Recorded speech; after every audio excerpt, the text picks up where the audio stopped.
we have to take a good look at things.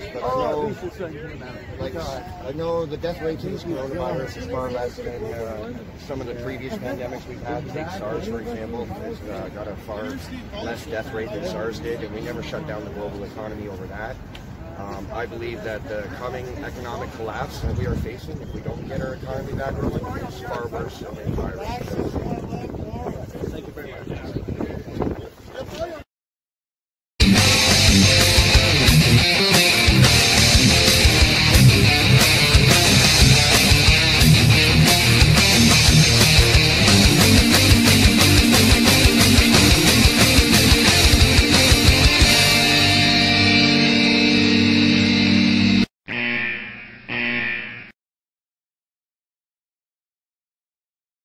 As a Yellow Vest protester, we have been rallying against government corruption and to raise awareness about the destructive agenda of globalism in our successive governments for well over a year.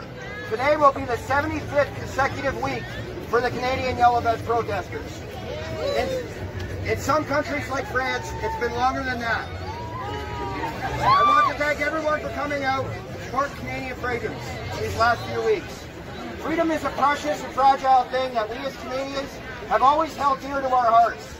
Freedom is never more than one generation from extinction, and must be fought for and defended by every generation. If we as Canadians lose our freedoms and our sovereignty, we have no one to blame but ourselves. We have to strive to understand what our freedoms are and where did they come from.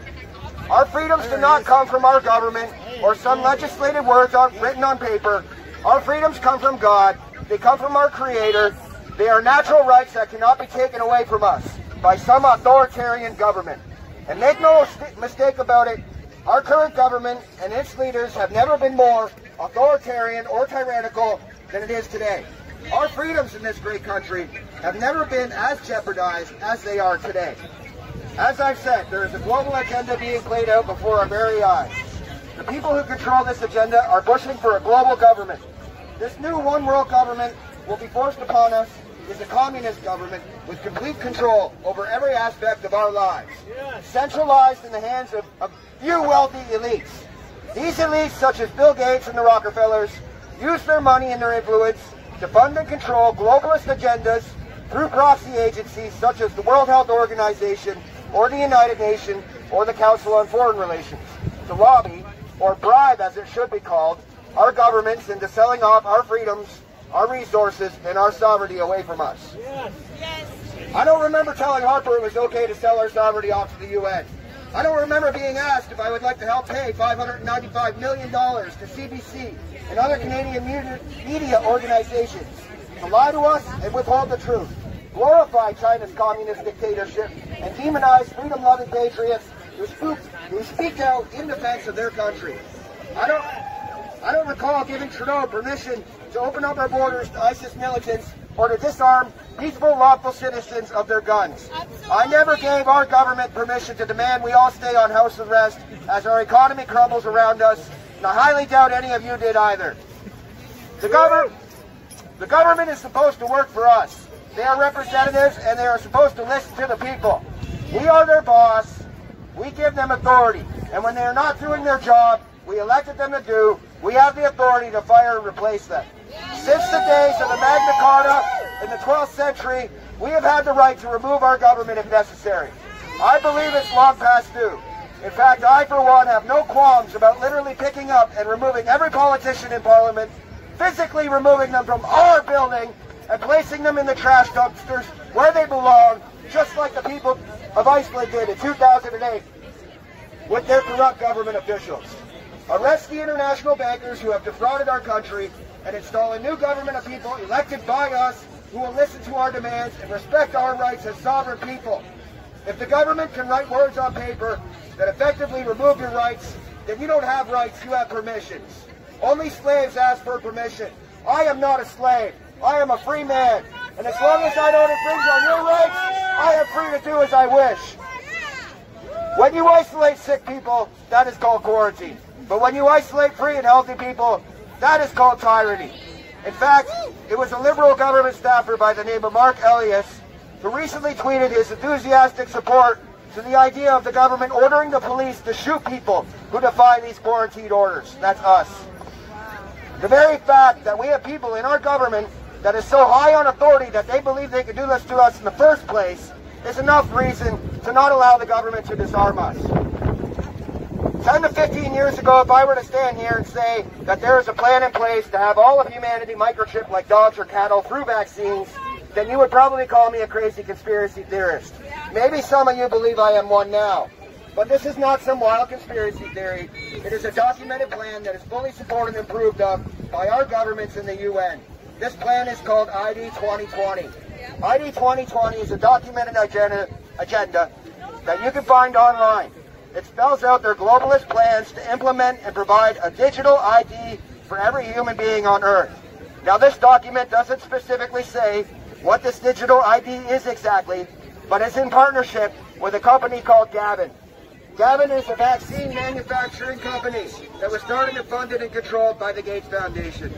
Keep in mind, Bill Gates has publicly stated that with the help of vaccines, he can reduce the world's population by perhaps 10 to 15%. It thinks that we should remain prisoners in our home until we can all be vaccinated and must have a vaccine certificate to be able to work and live our lives like it's Nazi Germany and the Gestapo would like to see your papers. What is a vaccine certificate and how does it fit into their plans to give us all a digital ID? Why is a vaccine company even involved in any of this in the first place? These are questions that should be asked, and it's up to us to not only ask these questions, but to demand the answers to these questions. Because if there's one thing that is becoming more and more clear every day, it's the fact that our government is lying to us. And the mainstream news organizations are complicit in helping to bury their crimes. 2019 was a year of huge protests. Millions of people were practicing civil disobedience. A massive awakening is taking place, and multiple countries rose up in defiance of corruption and the loss of their freedoms. Millions of people were fighting police in riot gear using nothing more than bows and arrows and sticks and stones in Hong Kong alone. Ask yourself, where did they go? Millions more people in France were fighting for their freedoms. There was uprisings and protests against the Islamic regime, protests in Israel, protests against mandatory vaccinations in Italy. Canada's largest truck convoy traveled all across Canada to protest our government for selling our energy sector out to globalist elites. Canada lost over 600,000 jobs last year before the lockdown. 2019 was the year of protest and civil disobedience and a massive awakening. And then 2020 happened. And coincidentally, we get hit with this coronavirus, so-called pandemic. Well, SARS had a much higher death rate. Did we close down our economy for that? No. The City of Toronto threw a massive benefit concert. As of this morning, 4,569 people have unfortunately lost their lives to the coronavirus. It has a death rate of 0.1 to 0.2% conservatively. To put that into perspective, smoking claims 45,000 people's lives annually. The World Health Organizations and our governments have been wrong at every turn with every single prediction since the lockdown started. A few weeks ago, the government wanted to make claiming that the coronavirus may have come from a lab in Wuhan, China, illegal to speak about or to post about online. Mere days afterward, the Attorney General of America publicly stated that there was plenty of evidence to suggest that it did in fact come from a lab in Wuhan, China. Sorry, one second.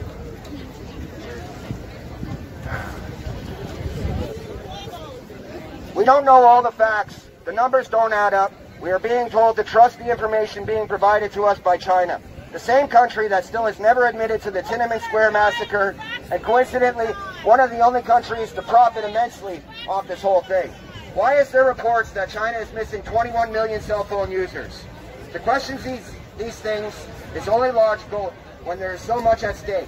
Once the government takes rights away from its citizens in the name of a national emergency, they rarely ever give them back.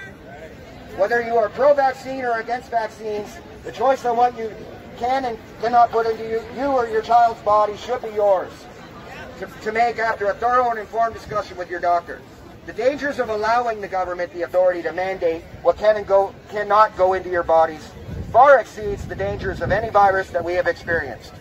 We are coming to a breaking point. Many Canadians have drawn a line in the sand. There is a point that we will not tolerate being crossed. and demanding we inject ourselves and our children with your untested and unproven vaccines, then I say it's time to remind our government who they work for. It's clear we can't rely on the police to enforce our laws. The RCMP has a file open on Justin Trudeau for funding Islamic extremist terrorists. Thanks to the information that Tom Quiggin has provided them. If you don't know who Tom Quiggin is, please look him up. He's a court-certified terrorism expert.